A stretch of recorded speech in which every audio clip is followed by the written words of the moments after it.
నేను వీడియోలు చేసేటప్పుడైనా నా మాట్లాడేటప్పుడైనా సమాజం నాది అని ఫీల్ అవుతా.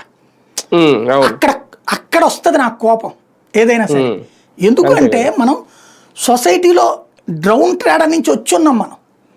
ఇవాళ మనమే తట్టుకోలేకపోతున్నామే. ఇక ఇక వీళ్ళ బ్రతుకేంటి అసలు? ఎందుకంటే ఒక హాస్పిటల్లో డబ్బులు కట్టలేక ఏళ్ల తరబడి పిల్లల్ని కనడానికి ఆపుకునేటటువంటి సిచ్యుయేషన్ ఫేస్ చేసిన వాళ్ళం. ఆ నరకం ఏంటో తెలియాలా? మనుషులకి మానవత్వం కనబడాలా? విద్యా వైద్యం అనేటటువంటిది ఖచ్చితంగా ఉచితం ఇవ్వాలా? అవి రెండు ఉచితం ఇస్తే ఇచ్చినోడు దేవుడు అంతే. విద్యా వైద్యం ఉచితంగా ఇచ్చినోడు దేవుడు అంతే. వాడు నిజమైన దేవుడు అంతే. చూద్దాం. మొత్తానికి ఈ పీపీపీ విధానంలో పబ్లిక్ ప్రైవేట్ పార్టిసిపేషన్ ఈ విధానంలోనే ఇప్పుడు ఈ 100 పడకల లేదంటే 300 పడకల ఆసుపత్రులు మొత్తం దాదాపు 105 నియోజకవర్గాల్లో వస్తాయని చెప్తున్నారు.